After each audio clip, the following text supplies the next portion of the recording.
As you said, England has lost a lot of its fabric factories, etc.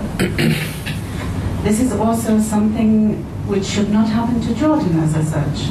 If you take it as a comparison at how Jordan could increase its income or increase its country, if it does not have any factories, it will lose its competition in the world, which is also a problem if you only have financing.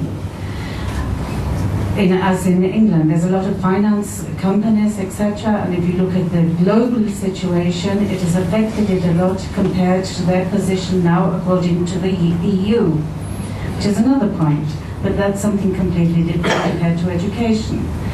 Then, as education, as the professor from the Yarmouk University said, how can we increase it? Education should start at home, with the parents. The way the parents bring up their children is the way as the children go into their education. As you can tell, I'm British. I spent many years learning in England. I went to a technical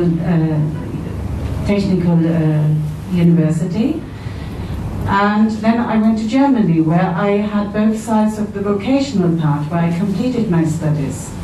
So obviously I know about vocational studying, which you said you wanted to do in the future. It's very important. I found the best vocational studies were in Germany, due to the fact that you do theory and practical on one day. Learning what you learned in the morning, you do in the afternoon, which was really the best way to learn. There you go back to your apprenticeship. And of course, the main point which you also said, everyone here, is dialogue. Dialogue is missing here. As a private company, you also find here in Jordan many, many borders. Anywhere you go, last year I employed 4 people. I had to dismiss them. Firstly, because they were not interested. Secondly, if you tell them to do, if you say, okay, this is your job, do this, this, this, yeah, they come back and they do what they want to do, but not what you want them to do. Yeah? Which is a very, very big problem in Jordan. Yeah? And then again, the private sector is not supported in many items. You go to institutes, to governmental institutes, you will find you are put in borders. You cannot get a lot of support in places, which is very, very difficult. So, thank you very much. Thank you very much. I am so delighted we have a full house, and you stayed all the way. But I don't know if we can take 2 more questions. There's one right at the back. 3 questions? Yeah, well, okay. Right. You're okay? Yeah. Okay. 3 questions and we close. 1, 2, 3. Okay. Actually, I just want to comment. I'm Talal, and I'm a graduate of St. Andrews University back in 1965. Wow. So now, Her Excellency is a great leader in development and in trade. I just want to comment on what was being said about the private sector. Now, if I want to take about the university education, now it's the research. Now, research in most universities is really financed by the private sector and businesses for their own use. Mm-hmm. In this country, no. And if anyone wants to do, and a lot of the professors, and I'm sure there are some here, who studied abroad, who did research, it was financed. Now they come back here as even, staff, they spend a year before they can get few funds to do their research with difficulty. And the private sector sometimes lacks advice from them, but the private sector does not want to pay. So there is a problem here. I mean, if there's anyone from the private sector, they might be angry with me, but this is a fact. I know it. And from many people who complain about it. Now, about dialogue, maybe dialogue could help there, but I'm not sure what would be the best way. Is it the universities who should do it? And not just concentrate on Jordan. Why not we do research for other countries, for other, industries or businesses abroad? But the lecturer or the professor himself in the university, or even the students, cannot really do it themselves. They need the help from the university board or the university president, and this is actually a problem. And if you ask all the people here as professors, they tell you that's a problem. Thank you. Thank you. Shall I take the three questions and you answer them?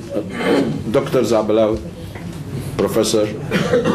Just to give some information, a typical student in the United States will cost, undergraduate students, will cost between $35,000 to $40,000 per year. If you think about UK, it's between $20,000 and $25,000 per year. In Jordan, we talk about $3,000. So we have to compare apples with apples and oranges with oranges. This is an issue. Then, Your Excellency, you mentioned that your Prime Minister, he mentioned about priorities, education, education, education.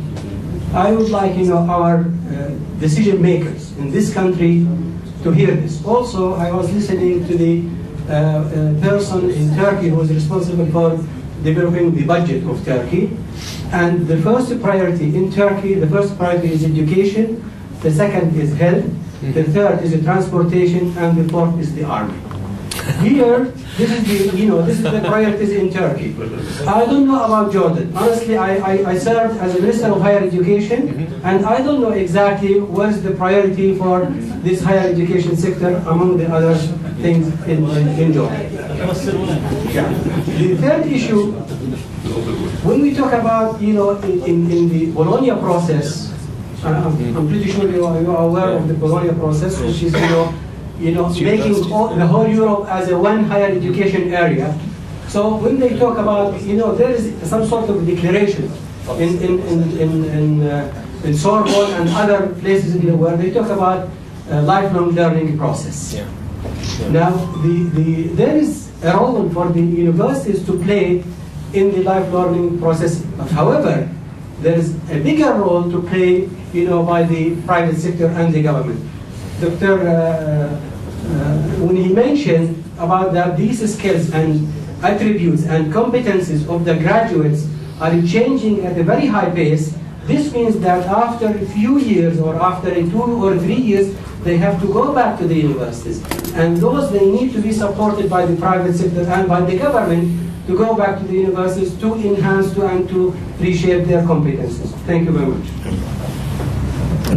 Last intervention. Thank you.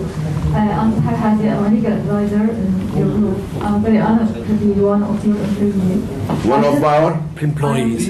I have the honor to be one of your employees. Where? In Abu-Ghazaleh. Where? In Egypt, Jordan, Abu-Ghazaleh for intellectual property. Okay. And Okay. Okay. Loai is listening to you here. By the way, I have studied my master's degree here. In this You got your MBA from here. Yes. Excellent. And you are my idol in this world. Thank you. Closer, the mic. You give me, and actually all of us, a big lesson to be well educated with a high skills, and you always encourage us to involve with every session concerning the leadership and how to be successful. You tell us always how the gifted become leaders, and I hope and I wish to be leader like you, because you are really a very successful person, and I'm very proud to be here. I hope I'll see you one day in Loai's place as a leader. By the way, you gave me a full scholarship here to study here. Thank you from all my heart. Thank you very much. I'm very proud to have a daughter like you. My staff and my students are my children.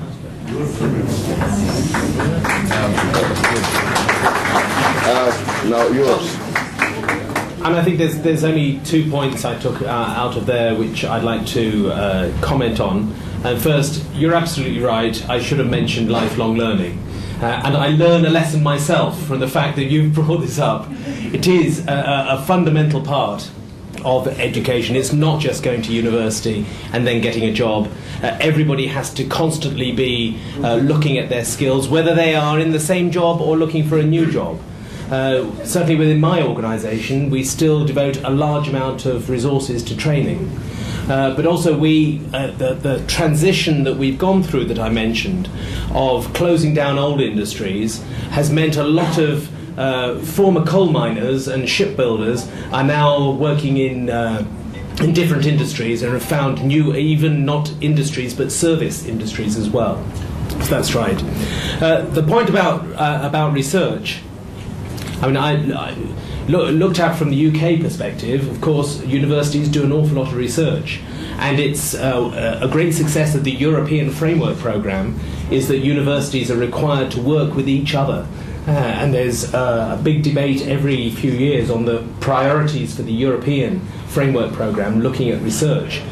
Quite how you change attitudes and change the approach here, I don't know the answer to that. It has to be, as we were saying before, by the universities and the students and the businesses themselves discussing, having that dialogue and pushing the government to try to invest in that direction. It's not a field that I know that much about. It's not the private sector, it's the role of the government. Well, yeah. I want to thank you all. Thank you for being with us. Thank you for making this evening